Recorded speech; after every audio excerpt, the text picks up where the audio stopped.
Hi everyone and welcome to this week's video. This week we're going to be having a look at sowing some biennial seeds, and this is a really crucial part of my gardening year that is a really easy step to miss out. As you might be able to see, it's starting to look very empty in the greenhouse now, and I've been doing a huge amount of planting out, getting all of these summer annuals into the ground outside. So that's taken up a lot of my week, and also I've been cutting a lot of flowers and arranging them for customers. So biennials, that could just go out of the window really easily. You're not really thinking about sowing seeds in June. And this is now the 16th of June, right in the middle, getting on towards summer. Something always tells me in June that I need to think about those biennial seeds. So what are they? Biennial seeds are seeds that will flower next year. You sow them this year in 2022 and they will flower for you next May and June in 2023. So when you sow them now, they'll germinate, they'll put down good roots, they'll grow some really nice green foliage, you'll plant them out in the garden, and then they will go dormant over the winter months. Come spring, with a little bit of warmth and more sunlight, they'll burst into growth and then produce lots of lovely blooms for you next May and June. And that's a really important thing. Those biennials do such an important job because May, June, early June anyway, is the flower gap for flower farmers. And it's where the spring bulbs have finished, so you don't get those tulips and narcissi, and it's a little bit early for some of the annuals. So things like your cosmos and your cornflowers and things like that, they haven't quite got going by that stage, and neither have your dahlias and your chrysanthemums, so those are all still to come. So May, June can be a really tricky time, and it's really helped out by these biennials.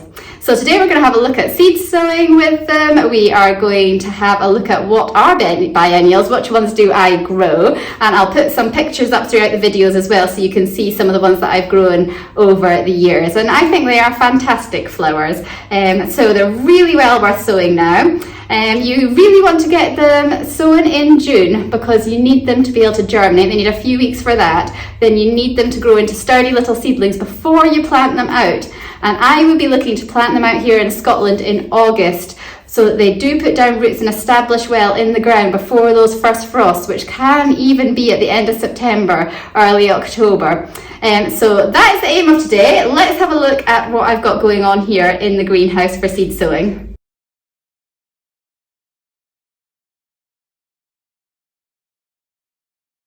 So let's have a look and see what I have got on the potting table here. I've got my box of biennial seeds, so we'll have a look at those in a minute and go through what kind of seeds I've got in here. I've got my labels and my permanent marker so that I know what seeds I'm sowing.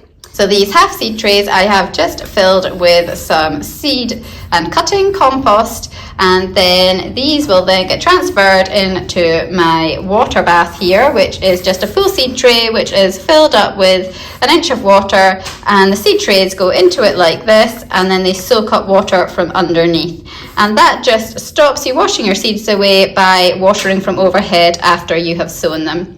So once they've had a good soaking in here, then I lift them out and I just put them in an empty full seed tray there so that they're not sitting in lots of water, because you don't want to have waterlogged soil for sowing your seeds in either. And then over here I've got my humidity dome, which will go over the top once I've sown the seeds. And over here I've got some vermiculite, which I'll use just to cover the seeds in a minute. So let's have a look at some of the seeds that I've got in my box here. So biennials, there's lots of different kinds. I've got some foxgloves here from Higgledy Garden Seeds. I have got some Hesperus, one of my top favourites, Hesperus, because not only will it flower in May, June for you, but if you cut it back after flowering, it will also do a second flush in September, and it smells absolutely gorgeous in the evenings as well. And it comes in white and purple colours. Hesperus grows really well for me here in Scotland, and it's always worth finding seeds that will turn into plants that will establish really well for you, because some do well in Scotland in Zone 8B and some don't do so well. So this one every year is really reliable for me. What else have we got in here? We have got wallflowers. That's another biennial that you can grow. Sometimes I find that wallflowers don't flower so well actually in that first year of flowering, but actually if you leave them another year then they sometimes come back even better. So that would be 2024 that I might get my best flowers from those. So you're kind of playing the long game with biennials. What else have we got in here? Honesty. Now, Honesty is a really good one for me. Again, it comes in white and purple colours. It's quite similar to Hesperus, really, but it flowers earlier. So this one will flower in April for me, the Honesty, whereas Hesperus will flower more in May. So in April in Scotland, you can be really pushing it to get many flowers other than your tulips and your narcissi, and the Honesty is a really nice filler in Scotland, so I'd recommend that one.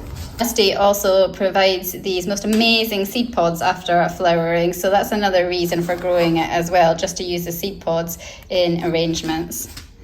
What else have we got? That's more wallflowers. Here we go. This is Dianthus. Now Dianthus, Sweet William, that's a fantastic one to grow. It grows really well here in Zone 8B Scotland as well, and it is really strong. It's got really strong stems and it can withstand wind and bad weather, so I think that Sweet William is definitely a winner for me, and it comes in so many lovely colours as well. Let's see if I can find some more in here to show you. Yep, here we go. Here's a nice Scarlet Beauty, that's a deep red one. Let's see if there's any others.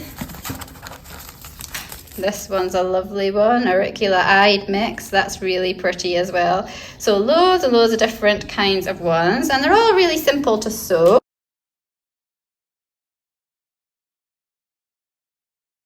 So let's get started. Well, we start with some Sweet William, I think, today.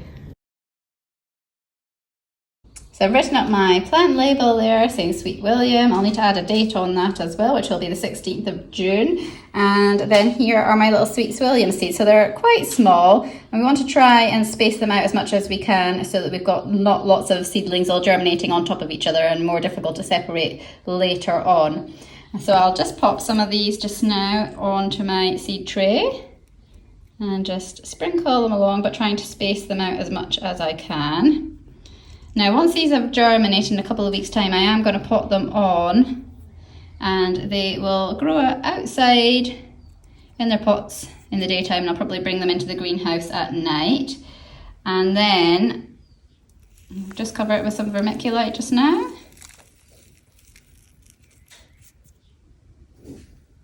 Don't need a big layer of vermiculite, just a little bit to cover the seeds. And remember, our soil is nice and damp, so it doesn't need watered again at this stage. So just press down lightly so that the seeds are in contact with the damp compost. And then I will sow something else in that tray as well. So if you've watched my previous videos, you'll find that I sometimes do mix different kinds of seeds in my seed tray, but as long as they are well labelled, then that's fine. What I'll do is I'll leave a little strip here that's bare of the vermiculite with no seeds in it, so you can see the separation between the different types. Just remember to put your labels in. So I'm just going to add the date onto this now, which is the 16th.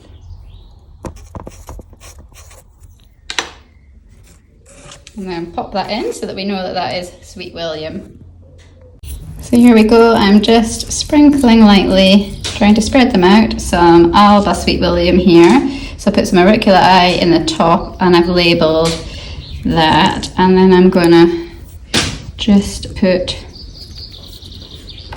this one here, which is labelled Alba Sweet William, in the bottom there, and I'm gonna put some vermiculite over. And I'll just press that down lightly with the back of my hand. And as you can see, there's that strip down the middle, which just shows the separation between the two different types of seeds.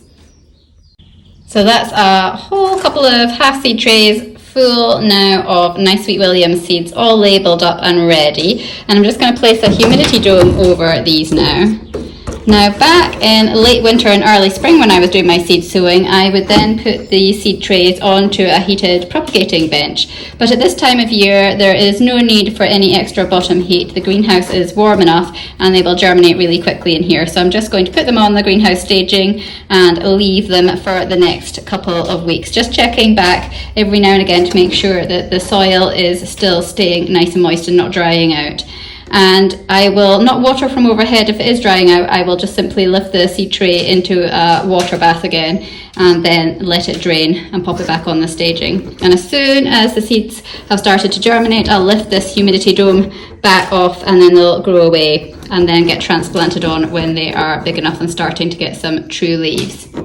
Now you can direct sow some of these seeds if you want to, because it's nice and warm in the soil just now. The reason that I am not doing this is because I just don't have the bed space outside. So I only have an acre plot of land and all my beds at the moment are full to the brim with all my summer annuals. So the idea is to sow them in the greenhouse, pot them on, harden them off, so that when it is time to plant them out in August, I will have quite a few annuals over by then and I'll be able to pull them out the beds and free up the bed space for these biennials going in. So here we are, this is my Hesperus seeds. Again, they're quite small, but not so small that you can't handle them, so you should be able to spread them out fairly easily in the seed tray. So I'm going to do that just now. Just sprinkle them over. The Hesperus in the garden has been lovely this year, but I would say now, this is the 16th of June, it's just finishing, coming to the end of its flowering just now. So what I need to do next week is I'm going to go around all the beds that have Hesperus in them and I'm going to cut it back hard, and then hopefully that will mean that when it comes to September time, I'll get a second flush of these. The other thing I find about Hesperus in honesty actually is that they self-seed really easily all over the garden. So sometimes it's nice just to be able to dig up those self-seedlings and pop them into a bed where I want them to be, and they grow on really strongly because they've adapted to the conditions and they've germinated where they wanted to be and they've been quite happy out there in the garden. So I use quite a few different suppliers for seeds. The ones that you've seen over here, actually, I absolutely love the seed supplier, which was Seedaholic, but unfortunately I can't get them delivered to the UK anymore. But Chiltern Seeds, they do a great range of biennials as well, and Higgledy Garden as well.